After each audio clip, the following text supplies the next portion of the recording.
जय माँ काली। आज की वीडियो में मैं बात करूंगी बरसाना धाम में जो दिव्य अनुभव मुझे मिले। राधा रानी की कृपा से मैं किस तरह से बरसाना धाम बड़े ही आसानी से, बहुत ही सहज तरीके से उनके दिव्य स्वरूप का दर्शन कर पाई। उससे पहले एक बहन का जो सवाल है उसका जवाब दे देती हूँ। बहन ने पूछा है कि आप हमेशा काले जो कपड़े हैं उसको ही पहनकर वीडियोस क्यों बनाते हो। काला रंग ऐसा है जिसमें कोई दिखावा नहीं है, ये सबको अपने अंदर समेट लेता है। ये कभी रंग नहीं छोड़ता, ये कभी नहीं बदलता। और मेरे श्याम सुंदर, मेरी माँ, मेरी महाकाली, उनका कलर भी काला है, इसलिए भी मुझे काला रंग बहुत ही प्रिय है। तो ये था आपके प्रश्नों का जवाब। कुछ बातें मैंने पिछली वीडियो में भी बता रखी है वृंदावन के बारे में, और इस वीडियो में मैं ख़ास तौर से बरसाना धाम की चर्चा करूँगी। तो हुआ ये कि जैसे आप वृंदावन में जाते हो ना, तो क्या होता है ना कि धर्म नगरी और वहाँ के लोग अलग होते हैं। वहाँ बाहर से गए लोग वहाँ पर धार्मिक होते हैं, अच्छे से व्यवहार करते हैं, कोई पाप ना हो जाए, कोई पाप कर्म ना बन जाए, इस बात का विशेष ध्यान रखते हैं। पर वहाँ के जो लोग हैं, रहवासी हैं, उनको इस बात से कोई फ़र्क नहीं पड़ता। वहाँ के सभी लोगों की मैं बात नहीं करूँगी, कुछ लोगों की बात कर रही हूँ। तो वैसे ही रिक्शे वाले हैं, उनको इस बात से कोई फ़र्क नहीं पड़ता कि वो झूठ बोल रहे हैं, छल कर रहे हैं। वो आपके साथ 100% छल करेंगे। जहाँ आपको 100 रुपये देना है, वहाँ पर वो आपसे 1000 रुपये ले लेंगे, 1500 रुपये ले लेंगे। इस तरह से वो छल करके एक धंधा करते हैं, व्यापार करते हैं, कमाई करते हैं। तो ऐसा ही हमारे साथ हुआ। हम वृंदावन से निकले बरसाना धाम जाने के लिए, तो कुछ रिक्शा वाले, कुछ टैक्सी वाले हमसे 2500 रुपये, 1500 रुपये, 3000 तक की डिमांड कर रहे थे। तो जैसे ही हम बाहर निकले अपना सामान वगैरह बांध के बरसाना धाम जाने के लिए, तो वहाँ पर एक टी स्टॉल है। जैसे आप बांके बिहारी मंदिर के थोड़ा सा बाहर रोड क्रॉस करके जाओगे तो लाइन से टी स्टॉल लगे होते हैं। ठेले वाले चाय बहुत ही अच्छा बनाते हैं। तो वहाँ पर हमें चाय पीने की इच्छा हुई और हम चाय पीने के लिए रुके और बरसाना धाम की थोड़ी बहुत चर्चा भी की। फिर रिक्शा वाले ने बताया कि आप इतना पैसा क्यों दे रहे हो, आगे से बस स्टैंड पे जाओ, वहाँ से जो आप ऑटो या फिर टैक्सी करोगे वो शेयरिंग लेकर जाएंगे और कम पैसे में ही आपको हो जाएगा। तो ये एक बहुत ही राधा रानी की कृपा हुई हम पर कि इस तरह से हमें कुछ आइडियाज़ मिला कि किस तरह से बरसाना जाना है।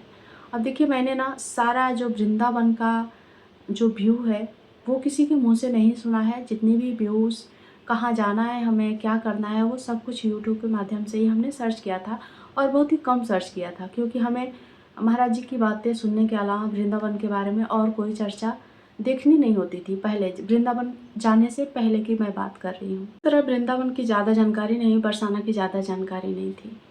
तो चाय पीकर जैसे ही हम निकले तो वहाँ पर बस स्टैंड जाने के लिए 10 रुपये लगते हैं, जो शेयरिंग रिक्शा वाले होते हैं वो लेकर जाते हैं। तो वहाँ पर एक बूढ़ी औरत आती है। देखिए, यही जो बात है ना, और अब ना यहीं से माँ का चमत्कार समझें या फिर राधा रानी की कृपा समझें, यहीं से शुरू होती है। वहाँ पर एक बूढ़ी औरत आती हैं जो हम लोग के साथ ही रिक्शे में बैठ जाती हैं और रिक्शे वाले से बहस करती हैं कि नहीं, मुझे इतना ही देना है, मेरे पास पैसे नहीं है, तुम 20 मांग रहे हो तो मैं 10 ही दूंगी, ऐसा करके वो बहस कर रही थी। तो हम लोग बोले कि ठीक है मैया, आप मत देना, हम दे देंगे आपके पैसे। वो बूढ़ी माँ बहुत खुश हुई, बहुत ही प्रसन्न थी। वो हम लोग के साथ अच्छे से बातें करते हुए रास्ते भर गई।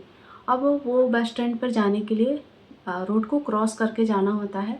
तो जैसे ही हम रोड क्रॉस करने गए, वो मैया थोड़ा हिचकिचा रही थी। ऐसा लग रहा था कि वो पहली बार रोड क्रॉस कर रही हैं, और जबकि वो रहने वाली वहीं की थी, ब्रज की भाषा बोल रही थी। मैंने वहाँ का हाथ पकड़ा उस मैया का और उनको रोड क्रॉस कराया। अब वो मैया डिफरेंट साइड में उनको जाना था, पर वो हमारे लिए शेयरिंग ऑटो से बात कर रही थी। ये देखकर बड़ा ही आश्चर्य हुआ कि हमने उनकी इतनी सी मदद की और वो हमारे लिए क्या कुछ कर रही हैं, दौड़ दौड़ के कभी इस रिक्शे के पास, कभी उस रिक्शे के पास। बाकी हम लोग अपने लिए रिक्शे की तलाश कर रहे हैं, ऑटो की तलाश कर रहे हैं, जो कुछ भी मिल जाए, मतलब बातचीत कर रहे हैं। और वो मैया हम लोगों के लिए रिक्शा खोज रही हैं, उनसे बात कर रही हैं, और मेरे कंधे पर आके हाथ रख रही हैं और बता रही हैं कि वो रिक्शा इतना ले रहा है, वो ले रहा है। फिर जा रही हैं, तसल्ली नहीं हो रहा है तो फिर दूसरे वाले को पूछ रही हैं। इस तरह करके जब जब तक हम बस स्टैंड पे खड़े होकर कुछ रिक्शे वालों से बातचीत करते, वो मैया एक रिक्शा ढूंढ कर ला देती हैं। वो बोल रही हैं कि ये 100 रुपये में जा रहा है, आप इसी रिक्शा पे बैठ जाओ। और हमने मैया के कहे अनुसार, हमने कुछ भी नहीं देखा सुना, कुछ नहीं पूछा।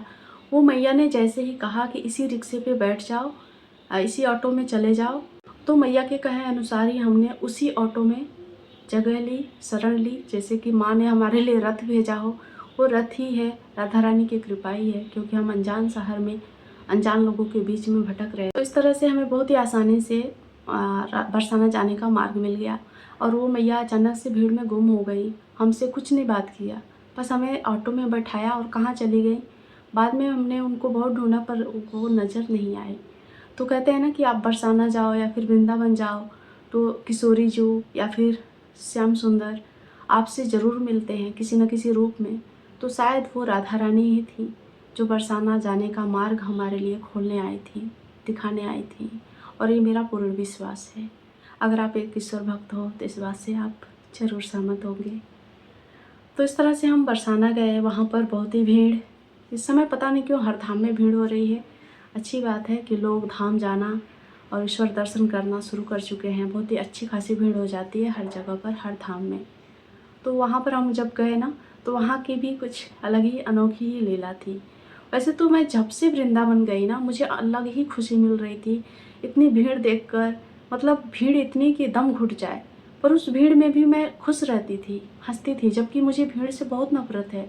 मैं मेला नहीं जाती, मैं बाज़ार नहीं जाती, ताकि लोगों से दूर रहूं। मुझे लोगों से घुटन होती है। पर उस वृंदावन की भीड़ में मुझे अलग ही आनंद आ रहा था। मैं खुश हो रही थी, हंस रही थी। लोग धक्के मारते थे, लोग ऊपर उछाल देते थे, मतलब आपको पैर ज़मीन पर रखने नहीं देते थे। पर उस भीड़ में भी अलग ही आनंद था, अलग ही खुशी थी। और वहाँ पर भी राधा रानी ने, मेरी माँ ने एक अलग ही अनुभव अपना हमें दिया।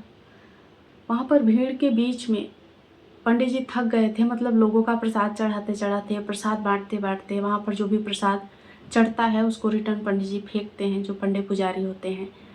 तो पंडित जी थक गए थे और हम लोग तो अपनी बारी का इंतज़ार कर रहे थे। दर्शन तो हो चुका था बहुत पहले ही, हॉल से कहीं से भी आप दर्शन कर सकते हैं राधा रानी के, श्री कृष्ण के। पर हमें आगे जाना था, उनके पास में जाना था, इसलिए हम अपनी बारी का इंतज़ार कर रहे थे। कितना भी भीड़ हो, कितना भी धक्का मुक्की हो, कोई साड़ू का पल्ली इधर खींच के उधर कर दे रहा था। मतलब अपना सुध बुध खोकर हम लाइन में खड़े थे कि हमें जाना है और हमें भी अपना माला अर्पण करना है। जो कुछ भी हमने फूल मालाएं ली हुई हैं श्यामा जी को अर्पण कर देना है। और इसी विश्वास के साथ हम खड़े थे कि राधा रानी हमें ज़रूर बुलाएंगी। और हुआ भी यही। जैसे ही हम थोड़े से आगे गए, मतलब आगे 4-5 लोग ज़रूर होंगे, इतनी गिनती तो नहीं पर होंगे। पंडित जी थके हुए थे, पर हमारा थाल देखकर सब लोगों ने अपना प्रसाद चढ़ा दिया था, मुझे जहाँ तक याद है। पर हमने थाल ऊपर करके रखा था, उसमें फूल थी, मालाएं थी, प्रसाद था।